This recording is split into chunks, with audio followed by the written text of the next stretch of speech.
د پېښور شیخ اباد دا شهزاده ځوان د مور پلار د سترګو تور د خپلې کورنۍ واحد مضبوطه سهارا کامیاب او خوشحاله تاجر زیشان هغه ځوان چې په یو کال کې به 4-5 ځله چین ته د کاروبار دپاره تلو.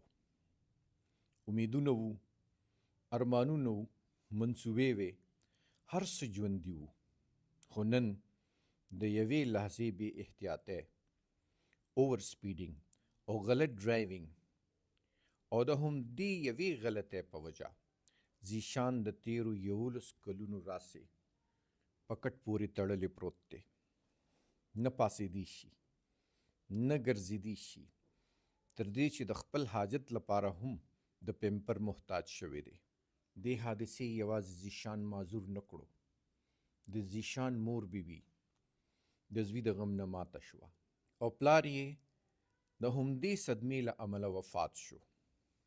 کاروبار یې ختم شو، کویدن یې ماته شوه، وړوکې خور ته یې د شوګر بیماري ولګېده. ارمانونه، امیدونه او ټولې منصوبې ختمې شوې. دا یوازې د زیشان حادثه نه وه، دا یوازې یو غلط موړ نه و، دا د غلط ډرایوینګ دومره لوی قیمت و چې نه یوازې زیشان پرې معذور شو، بلکې د هغه ټوله کورنۍ په یو وار برباد شوه. د نفسا نفسۍ په دې دور کې د دې سفید پوشه کورنۍ بربادي ډیره دردناکه کیسه ده. نه حکومت وررسیږي، نه په معاشره کې احساس شته او نه دا سفید پوشه چاته لاس نیولی شي. یو څو منټه تیزي د ټولې کورنۍ د ټول عمر بربادي. دا بچی د تیرو 11 کالو نه معذور شوی دی. تاسو یې اوس په دې ویل چیر کې ګورئ. 11 کاله مخکې دوی ترور زوی سره په ګاډي کې ناستو، د پبو نه را روانو او دوی اکسیډنټ وکړو. د ترور زوی پهله ځل ګاډي ته ناستو او هغه ډیر بې احتیاطه ډرایوینګ کولو. په دوی باندې ګاډي ووړېدو او په هغې کې د زیشان دا حال شو چې 11 کاله وشو، دی په کټ باندې پروت دی، دی خوځېدی نشي، ګرځېدی نشي، دا چې کوم ژوند دی هغه مفلوج شو. یوازې د ده ژوند مفلوج نه شو، د سره ټول کورنۍ د برباد شوه. مونږه اوس په دې موقع باندې زیشان ته خواستو کو چې بچی راشه، مونږ لږې خبرې وکړو او مونږ ته هغه کیسه ووایه په خپله باندې، په خپله ژبه، په خپله خوله چې دا څنګه وشوه. زیشان بچی السلام علیکم. زیشان بچی مونږ ته دا کیسه لږه ووایه چې دا څنګه دا اکسیډنټ څنګه وشو. دا تو دوی په منځ کې زه ناست وم او تو دوی ګاډي په پیل ځل چلولو. ترور زوی دی ګاډي په پیله ځل چلولو او مین جی ټي روډ ته لاړو ډرایوینګ یې. مین جی ټي روډ ته په بوتل تو نو اکسیډنټ مو وکړو. په بو ته تللی وی او د پبو نه واپس راتلی. پبو نه واپس راتلو او نو زه اوبو ته غورځېدلم. اکسیډنټ مو وکړو نو ګاډي راباندې وورېدو. چې ګاډي وورېدو نو زه اوبو ته وغورځېدم. ګاډي اوبو ته وغورځېدو نو دا ګاډي تیز چلولو. ګاډي تیز چلولو. پهله ځل هم ورته ناستو او 86 سپیډ باندې روانو. 86 سپیډ باندې روانو، پهله ځل ګاډي ته ناستو. ښه، تاسو اوس چې دی نو دې نه مخکې دا خبره وکړله چې ستاسو د ترور هغه زوی چې دی د هغې نه پس بیا ډرایوینګ ته نه دی ناست، د دې 11 کاله وشو، هغه خو چې دی بد شو، هغه ته خو دونه نقصان ونه شو په هغې کې. خو ما ویل خو چې دا زما یو لاس په مچو نو زه هم بېغمه شوم، خو یو لاس په 2000 کال کې به زه سم شوم. تا ته هغه وخت یاد دی چې څه وخت دا اکسیډنټ وشو؟ ما ته اکسیډنټ نه پس پهله یاد نه دي او دا ما ته یاد نه دي چې مونږ تلو او راتلو. ما ته هم ویل چې راغې نو ستا مونږ سره جنګ وکړو او لاړې. ها تا ته دام یاد نه دي چې تاسو نه. تلې او کراتلې د هغه وخت هیڅ هم ما درته نه ته دي هېڅ یاد هم یاد نه په دي. هغه ګاډي کې هغه ناست هم د نه هېره شوې ده ما ته کسان هم نه دي یاد چې څومره کسان ناست وو. ها ستاسو هغه یاداست چې کوم دي نو بالکل ختم شوي دي. هغه بیخي ختم شوي دي. پنځه کسان مونږ ناست وو. ها جمالو ماته وویل. ستا ورور درته ما وویلې ته تا ته خپله یاد نه ما دي. ته یاد نه دي. ها پنځو کسانو کې ما ته صرف زما د ورور ما ته وویلې چې پنځه کسان دي او نو ما ته هېڅ هم یاد نه وي چې څه چلو او څه چل نه و. ها نو تا څونه وخت کې ته خو بېهوش هم څه پروت وې تا ته هغه م ووایه چې ته څو زه اووه میاشتې بېهوش وم. اووه میاشتې بېهوشه وې تا ته پته نه وه. ما ته هېڅ هم پته نه وه. ها اووه میاشتې ما سره څه کېدل څه شوي وو او څه نه کېدل ها هغه ټول الله ته علم دی. ها ښه دا راته اوس ووایه چې ستا څونه کاله وشو په کټ باندې ته پروت یې او په څه حال کې پروت یې؟ زه تقریبا یعنې اووه میاشتې خو بېهوش وم او نو خو یولس کاله موږ شو چې په کټ یم. 11 کاله وشو په کټ پروت یې. ها نو څنګه ستا دا وخت څنګه تېرېږي؟ یا نو بس یو حساب له مرګ دی نو مرګ دی. مرګ هم چې راشي نو دا سړی د کور والا یو دوه یعنې کور والا یو حساب سره غم یې پرځي خو هغه ډېر ملوټ غم خو پرده نه وي. ها ستا مطلب دا دی چې مرګ راشي نو څو کاله کې هغه بس لږ صبر شي لږ صبر شي او ستا دا ژوند چې دی نو دا خو هره لمحه مرګ دی. دا زما ما دپاره خو مرګ دی زما کور والا دپاره مرګ دی. ها ښه دا اوس په خبرو کې تا ویلې چې یاره ته د خپلې کورنۍ یو د ټولو نه زیات مضبوط کاروبار کولو والا د خپلې کورنۍ د خپل خاندان یو سهاره وې ستا سره چې دی نو معذوره کېدو سره ستا په خاندان ستا په کورنۍ څه اثرات پرېوتل؟ یا ما ته زما کورنۍ ډېره متاثره شوه. ډېره متاثره شو ستا مثلا څه وشو؟ مثلا ستا کاروبار څه شو؟ زما کاروبار لاړو ختم شو. ها تا به څه کاروبار کولو؟ ما موبایل اکسسریز کار کولو. موبایل اکسسریز کار دی کولو. نو ټوله پیسه په ما لګېده. کوم ځای نه به دې موبایل اکسسریز راوړله؟ د چین نه به مې وړل. چین نه به ته به چین ته تلې راتلې؟ چین تلل بیا مرتبه چین ته تللی. 11 ځله چین ته تلې.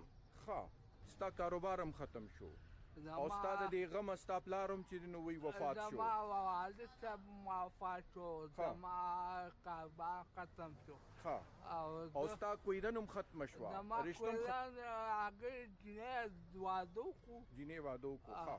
ها مطلب دا دی چې ستا ټوله کورنۍ تباه شوه. زما هر یو شي تباه شو. دا د څه د وجې؟ دا د بې احتیاطۍ د وجې. اوس دې وخت کې زمونږ دا پروګرام کولو مطلب هم دا دی چې مونږ دې بچو ته دا پیغام ورسو دا خبره ورته ورسو چې ښکلي بچو تاسو وګورئ د دې ښکلي ځوان او د ده دا څه حال شو د بې احتیاطۍ د وجې نه په ډرایوینګ کې غلط ډرایوینګ کول تیز ډرایوینګ کول هغې سره صرف زیشان معذوره نه شو د ده ټوله کورنۍ ورسره تباه شوه.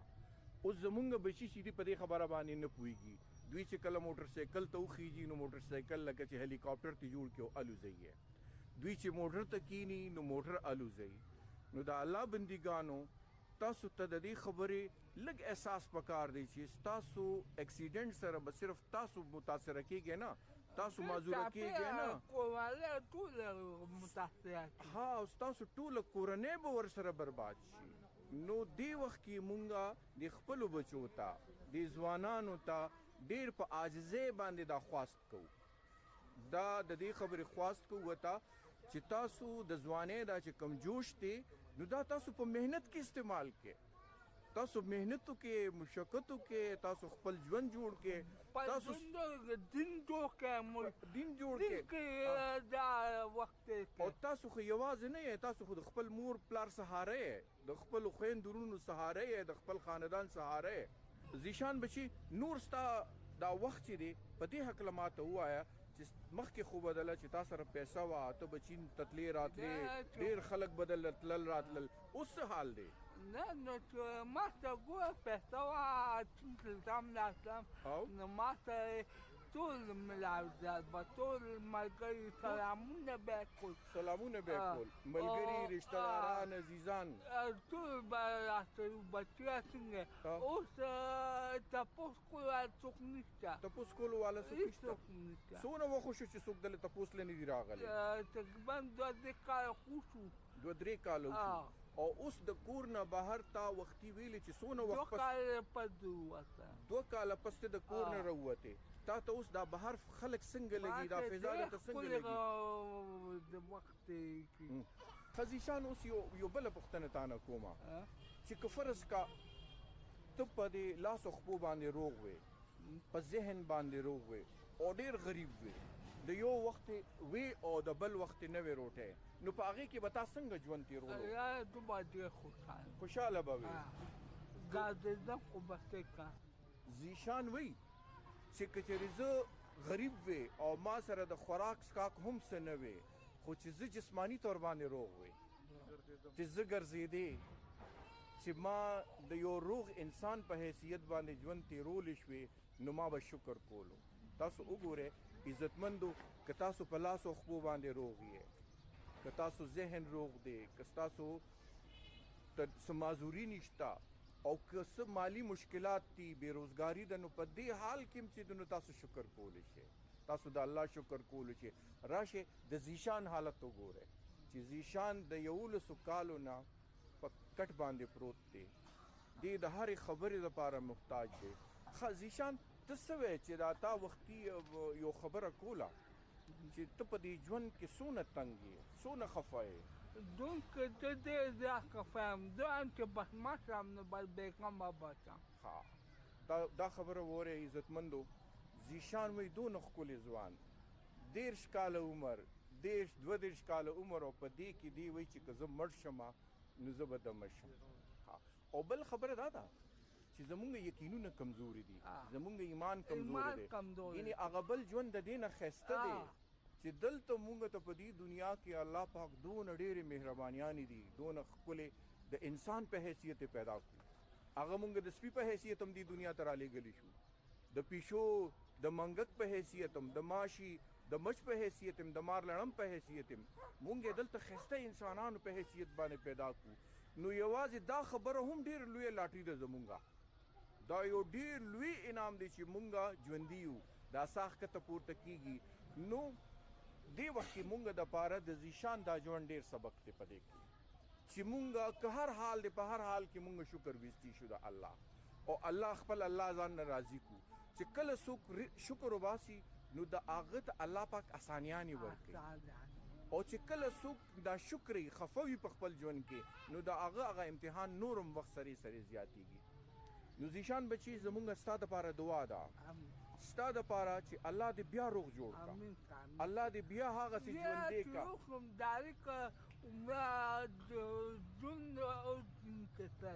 ګوره الله سره هر څه ممکن دي، د الله په در کې هېڅ هم کمی نشته. نو که ته هم په دې خپل حال باندې شکر کوې که نه، نو دا د الله پاک د راضي کولو ډېره لویه خبره ده، او ډېره ممکنه ده چې تا الله پاک بیا ژوندي او بیا یو ښکلي ژوند درته نصیب کی. ستا خو به داسې وي لکه چې سړی یو ځلې مړ شي او قبر ته لاړ شي او د قبر نه بیا ژوندي شي او راشي، نو د هغه ژوند به څنګه وي بیا؟ داسې به خوشحاله یم، یقینو کې 2 ورځې خو مې ساه نه وه. 2 ورځې دې ساه نه وه؟ زما ساه نه وه. نو ډاکټران وایي ډاکټران او ډېر تو کړم، 2 ورځې کټ کې پروت وم، ساه مې نه وه بیخي، همداسې پروت وم. همدغسې پروت وې؟ زیشان بچي مونږ خو به تا دپاره دعا کوو، تا دپاره او ستا په رنګې هر هغه څوک چې څوک جسمانی طور باندې معذور دی، که څوک ذهني طور باندې معذور دی، که څوک مالی مشکلات دي د چا، که د چا په کور کې جنگ جګړې وي، بې اتفاقي وي، ناچاکي وي او څه پریشاني وي، الله دې د هغه ټولو پریشانیانې حل کړي او الله دې ورته ښکلی ژوند نصیب کړي، الله دې ورته د خپلې رضا ژوند نصیب کړي. نو عزتمندو دې سره مونږه اجازت غواړو، د الله په امان.